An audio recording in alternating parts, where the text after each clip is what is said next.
I remember having this intuitive gut feeling. It's like my womb was telling me, I want this foreign object gone.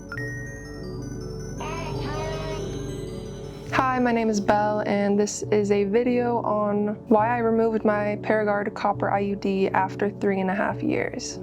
Mal, do you want to say hi? This is Malachite. You might remember him from the last copper IUD video I did.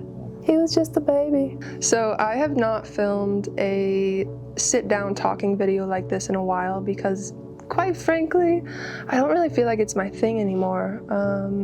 If you know me in real life, I'm an introvert and I just don't like to talk all that much. But as far as my art and making videos, I would much rather create cinematic, artistic type of videos that have moments of reflection and monologue or dialogue, whatever, poetry. Yeah, this just feels like a retired kind of content for me. I used to do it a lot back in 2019 or whenever I started my YouTube channel, but yeah, I'm just over it. But that being said, I am excited to share this information with you, so don't think that I'm being held against my will to film this right now. No, this is kind of a bittersweet moment for me because this has been a series I have been doing since 2019, and yeah, this video that I'm filming right now is like a full circle completion moment. This will be the last video that I'm filming on this topic of the copper IUD, so yeah, I'm excited to share this with you. I feel like Mal's the star of the show now. Okay, there we go.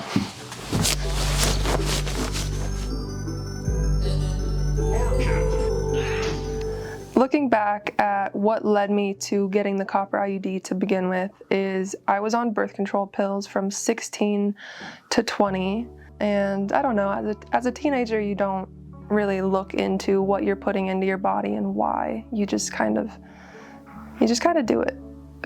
So that was that.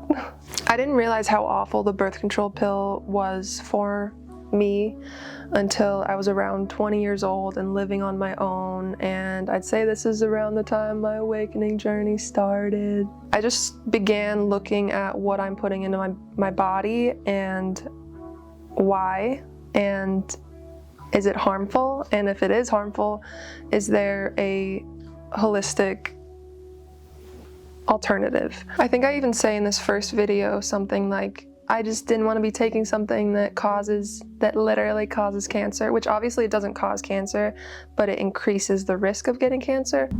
So for 4 years I was on birth control pills, and I just realized that I don't want to be taking medication that literally causes cancer. But the most crazy thing I found out, I saw this video clip the other day, is that if you're a woman on birth control pills, your preference in mates, in partners, boyfriends, girlfriends, who you're attracted to is altered. Isn't that crazy? And if you don't believe me, I'm going to share this small little clip with you right now. I think her name is Dr. Sarah Hill. And there's been some research even showing that if women chose their partners when they're on hormonal birth control and then discontinue it, that this can lead to changes in how they perceive and how attracted they are to their partner. Yeah, I read that, tell me if this is right, that if they picked an attractive partner, when they're off the pill, they find them even more attractive. But if they picked a less desirable partner, when they're off the pill, they find them even less desirable. Bingo. So it seems to, okay, so that's Bingo. right. It magnifies the consequence of their choices. Yeah, it's like all of a sudden the blinders were off. Isn't that wild? So that's the reason why I got off birth control. And at this moment in my life, I thought that if I was having sex, I had to be on birth control. And if I need to be on birth control, I want it to be non-hormonal. So the copper IUD just felt like the best option for me, which I know is a flawed perspective. But I think I was just young, and now I'm 27, I'm a mature grown woman, and I'm kidding. I just still feel young. I feel like an old soul. I'm wise, but I still feel young. Anyways, now in my position, I am not on birth control, but I track my cycle. So I know when I'm ovulating, I know when my fertile window is, and Rocco and I are just smart with our lovemaking, and that's all you need to know about that.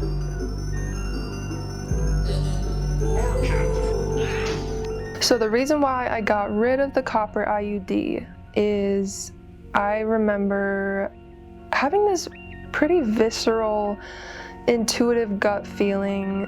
Well, it was kind of like a feeling in my womb. It's like my womb was telling me, I just want this fertile object out of me. No. Oh my God, did I just say fertile object? I did not mean to say that. Foreign. I'm sorry. Foreign object. That is the phrase that kept repeating, is I want this foreign object gone. It felt like, I don't know, after like a year of having it, I was aware of it, just like chilling in my uterus. And the second reason why I got it removed is because my actual flow got heavier. Again, I'm not really sure where along this 3-year window it started getting heavier, but my period started getting heavier, and I was having a lot of clots, which I know a little bit of clots are kind of normal, but like your girl was releasing a lot of clots, which was kind of scary for me. It was just like, I don't think this is supposed to be happening. I don't think this is normal for me right now. I'm just gonna get rid of it. I'm gonna get rid of this foreign object. I don't know. I know that probably sounds funny, but that is what was in my mind. This foreign object needs to be gone. But I'm glad I ended up going to the OBGYN and getting it professionally removed February 2023. The removal process was a breeze. I did not notice the copper IUD having any effect on my cramps. I feel like ever since I started my period in high school, my cramps have always been kind of on and off. Sometimes I'm cramping, sometimes I'm not. And it didn't feel like the copper IUD really changed that in any way. But what it did change was how heavy my flow was. The final thing that I would like to share with you is this journal I have right up here. How convenient. This is a journal called the Cycles Journal that really helped me connect deeper to my cycle. I will link it down below. This is not an affiliate link. This was just literally something that helped me. So I want to show you this page. It has all these helpful articles. On this page, it talks about the different phases of your cycle: menstrual, follicular, ovulatory, and luteal, and how each of these 4 phases are connected to a season in a way. So our menstrual cycle is our inner winter, follicular, inner spring, ovulatory, inner summer, luteal, inner autumn, which really makes sense. And I feel like the past few years, as I've connected deeper to my womb cycle, my moon cycle, and just like, wow, what a powerful thing I have right here, it's helped me to track my cycle and just be aware of where I'm at in my cycle. And wow, I'm feeling really tired. Oh, that makes sense, I'm about to start my period. Or wow, I'm feeling really sensual. Wow, I'm feeling really creative. Wow, I'm pissed off and I have freaking sensory overload right now.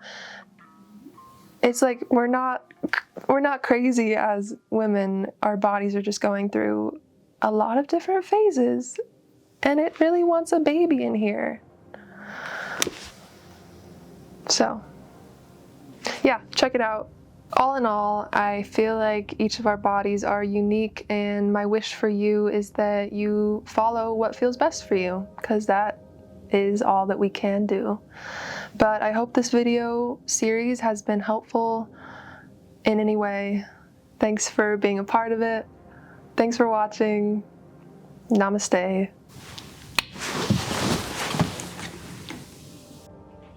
By the way, Rocco and I are going to Japan next month, so this is my chance, this is my opportunity to film cinematic masterpieces. I'm just kidding. I'm not gonna put pressure on myself. They don't even need to be masterpieces, but I just want to create and document in that way. So, bye.